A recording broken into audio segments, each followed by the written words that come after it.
Едно от най-ценните неща в живота е здравето. И всички ние искаме да се наслаждаваме на хубаво здраве, колкото се може по-дълго.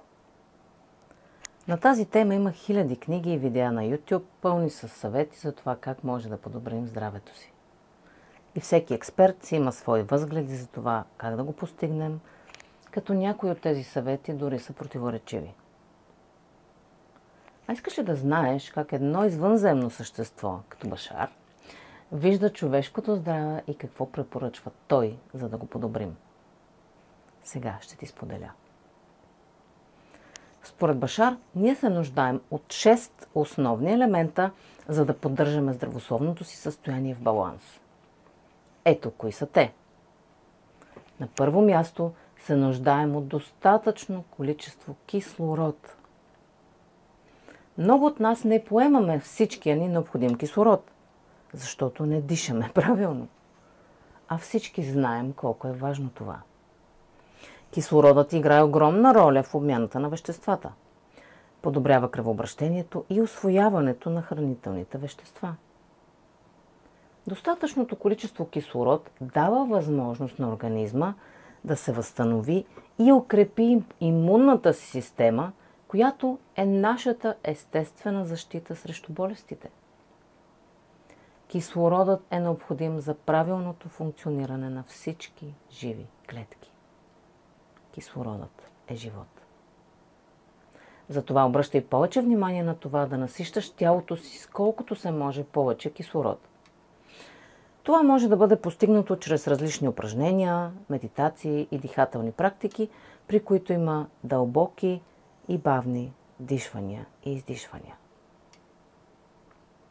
Много е важно редовно да наблюдаваме дишането си, за да сме наясно дали подаваме достатъчно кислород на системата си. Също така е важно да сме спокойни, защото бързото и плитко дишане е признак на паника и създава неблагоприятна среда в телата ни.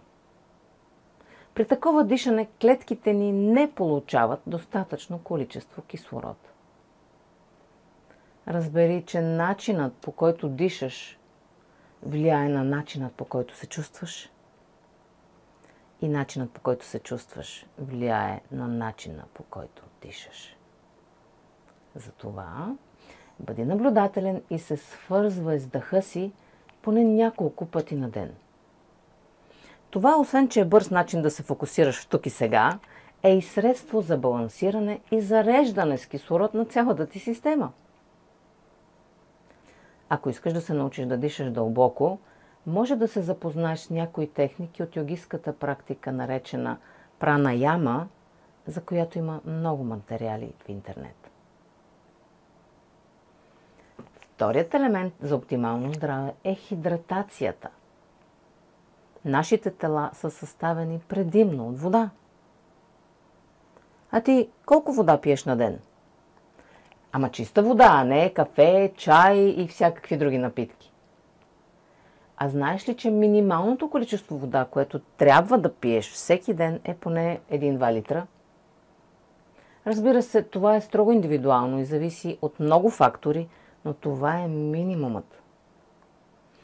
Ако не пием вода, клетките ни могат да прегорят и дори да колабираме. Няма да може да сме електропроводими, така да се каже. Липсата на вода няма да позволи на клетките да се измият от токсините и да ги изхвърлят от тялото. Водата има пречистващ ефект за клетките и органите ни. Така както къпеш тялото си отвън, за да почистиш кожата си от прах и мръсотии, по същия начин вътрешното прочистване е от изключителна важност за поддържането на добро здраве. Аз, например, пия минимум 3 литра вода на ден. Първият ми 1 литър е веднага след събуждане.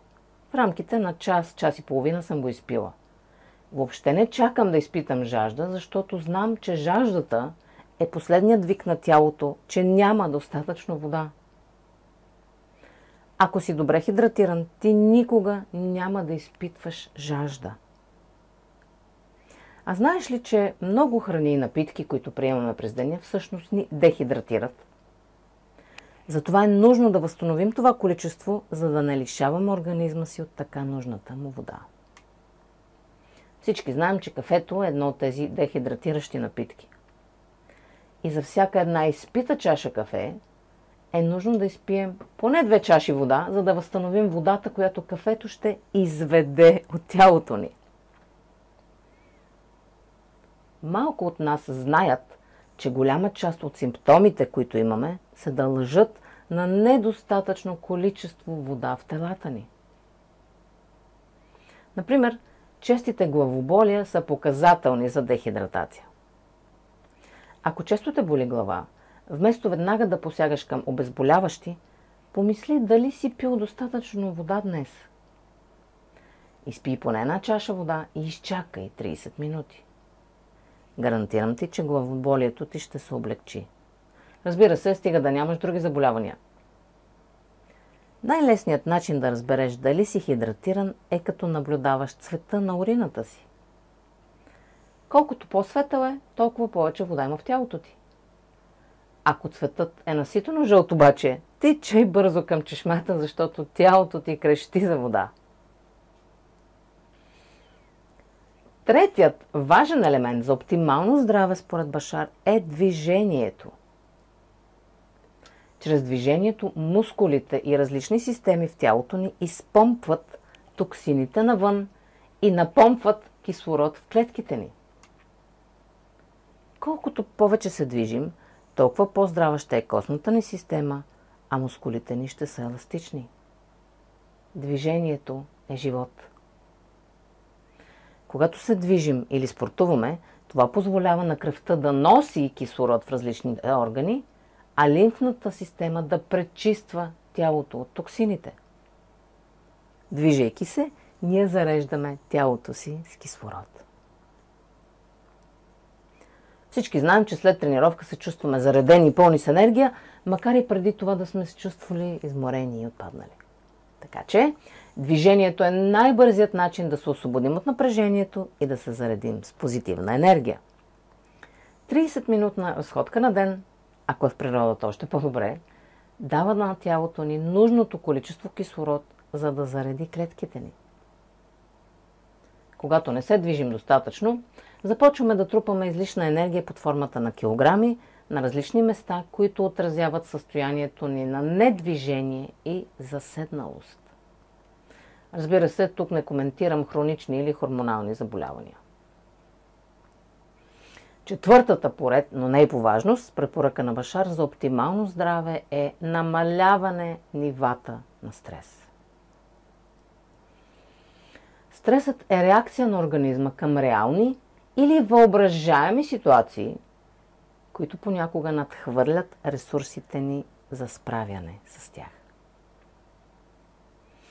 Това води до химическа реакция в организма, която ни вкарва в режима бий се или бягай. При поява на стрес сърдечната честота се увеличава, дишането се ускорява, мускулите се стягат, кръвното налягане и кръвната захар се повишават. Ефектът от силния стрес засяга цялото ни тяло. Не всеки стрес обаче е непременно негативен.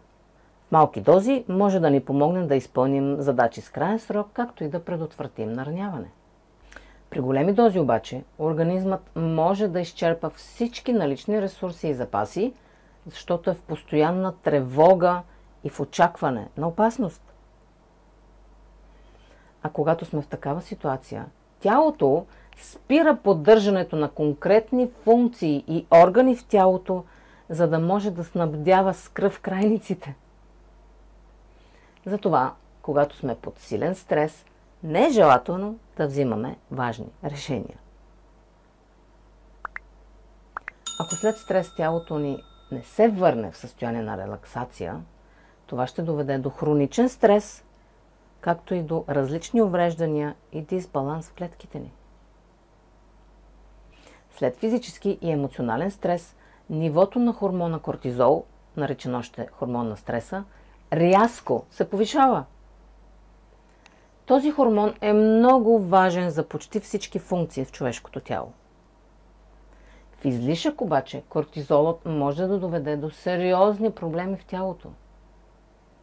Някои от симптомите за дисбаланс на този хормон са безсънието, слаба имунна система, както и невъзможност да се свалят килограми поради факта, че този хормон държи нивата на кръвната захар постоянно високи.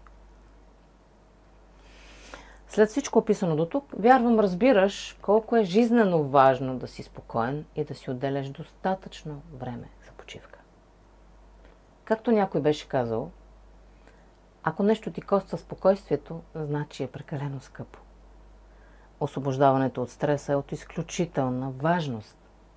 Защото колкото и здравословен начин на живот да водиш, ако нивата ти на стрес са високи, всичко останало се обезсилва. За да релаксираш, може да си вземеш гореща вана, да отидеш на масаж, да почетеш книга или просто да се разходиш из природата.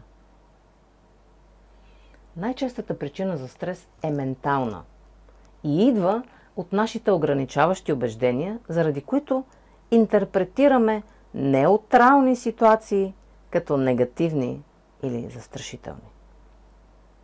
Ето защо е много важно да трансформираш негативните си убеждения в положителни. Това ще ти помогне да се освободиш от стреса завинаги. Аз имам отделно видео, в което обяснявам много детайлно как можеш да откриеш и да се освободиш от твоите негативни убеждения. Виж в описанието отдолу за линка. И така, петият елемент за оптимално здраве според Башар е детокс на системата от всички токсини, които биха могли да се намират в нея. Въздуха, който дишаме, водата, която пием и храната, която ядем, за съжаление са пълни с токсини. С времето тези токсини могат да се натрупат до застрашителни нива в телата ни. Затова е много важно да почистим както околната си среда, така и тялото си от токсини. На пазара вече има достатъчно продукти, които могат да ни помогнат с прочистване на червата, на черния дроб, на жлъчката, бъбреците и пикочния мехур. Всички тези органи акумулират токсини, които идват от въздуха, който дишаме, от храната и напитките, които консумираме. Затова е много важно и от изключително значение да прочистваме телата си от тези токсини един или два пъти в годината. В противен случай, естествените способности на тялото да се самолекува и да преборва бактериални и вирусни инфекции ще бъде силно затруднено. Неосвободени, с времето токсините могат да причинят тежки заболявания, като астма, диабет и дори ракови образования. Според Башар, 90% от всички заболявания могат да се предотвратят, ако правим редовен и пълен детокс на телата си. Шестата препоръка на Башар за оптимално здраве е да имаме лек хранителен режим. Колкото повече олекотим храната, която приемаме, толкова по-леки ще се чувстваме и ние. Както повечето от нас знаят, плодовете и зеленчуците преминават много бързо през чревния тракт, оставяйки след себе си усещане за лекота и свежест. За разлика от въглехидратите, рафинираната захар и някои меса, които се задържат в организма ни понякога с дни и често предизвикват тъй наречения brain fog, характеризиращ се с липса на фокус и умствена яснота. Сигурна съм, че си имал поне веднъж преживяване, в което след яко хапване така ти се е замайвала главата, че единственото, което си могъл да направиш, е просто да си легнеш. Спомни ли си? Ей, за това говоря. Искам да отбележа, че това видео няма за цел да осъжда или критикува начинът ти на живот. Споделям идеите на Башар за оптимално здраве, които ако решиш да приложиш, могат да окажат позитивно въздействие в живота ти. Аз лично вярвам, че е хубаво всеки да следва нуждите на тялото си, защото тялото има свое собствено съзнание. За съжаление обаче понякога бъркаме силния апетит, предизвикан от емоционална празнина, с нужда на тялото. Олекотявайки хранителния си режим, ще облегчим най-вече храносмилателната си система, А вече за никой не е тайна, че ние сме това, което ядем. Защото голяма част от имунитета ни е в червата ни. Да, ние сме ходещи домове на всякакви бактерии, полезни и вредни. И според това, с което се храним, ние отглеждаме и развъждаме различни бактерии в стомасите си. Ако ядем предимно захари и бързи въглехидрати, е много вероятно да си отглеждаме кандида, която в големи количества е изключително вредна. Тези от нас, които са имали близки срещи с нея, знаят колко е упорита. Затова диетолозите съветват да се храним с много разнообразна храна, за да можем да храним полезните бактерии, които пък от своя страна ще се грижат за нашето здравословно състояние. И така ще живеем в симбиоза. В България има чудесен арсенал от храни, които да подпомогнат този процес. Например, всички видове турши са богати на полезни бактерии заради процеса на ферментация. А известното ни в цял свят кисело мляко с небезизвестната бактерия Bacillus bulgaricus е много добър приятел на чревната ни флора. Приемът на зеленчуци с предимно водно съдържание силно се препоръчва, защото те са богати на фибри. Освен че лесно преминават през системата ни, тези фибри спомагат и за захранването ни на клетъчно ниво, както и за измитане на токсините от тялото ни. Хубаво е редовно да се храним с сурова и органична храна, сурови ядки, плодове с ниски нива на фруктоза, за да облегчим и очистим телата си от ненужните затлачвания, които водят след себе си различни болести. И когато детоксикираме системата си и я захраним с полезни бактерии, тогава ще установим, че се нуждаем от все по-малко храна, ще се чувстваме все по-енергични и по-млади. Има все повече доказателства за хора, които водят такъв начин на живот и всички те изглеждат ослепително здрави и млади. Следвайки тези 6 основни принципа, ще е достатъчно да имаш един балансиран и здравословен начин на живот, както от емоционална, така и от физическа гледна точка. И така, да обобщим. Съветите на Башар за по-добро здраве са: дишай бавно и дълбоко, за да заредиш кислород кръвта и всички клетки на тялото си. Пий повече вода, за да работят всички системи в тялото ти оптимално. Движи се колкото се може повече през деня. Избери стълбите вместо асансьора. Прочиствай тялото си поне 2 пъти в годината, чрез различни видове детокс, за да го поддържаш в баланс. Намали стреса в живота си, като се освободиш от негативните си убеждения. И олекоти приема на храна, добавяйки повече пресни плодове, зеленчуци и други непреработени храни в своето меню. Вярвам, че тези съвети ще ти бъдат много полезни. Желая ти да не се оттървеш от здраве. Ако информацията тук ти допада, абонирай се за канала, удари един палец, напиши коментар и сподели видеото в социалните мрежи. Така помагаш на канала да се развива и информацията да достига до повече хора. Благодаря ти от сърце. Ако имаш нужда от допълнително разяснение или помощ с прилагането на тази информация, свържи се с мен и ще се радвам да ти помогна. До скоро!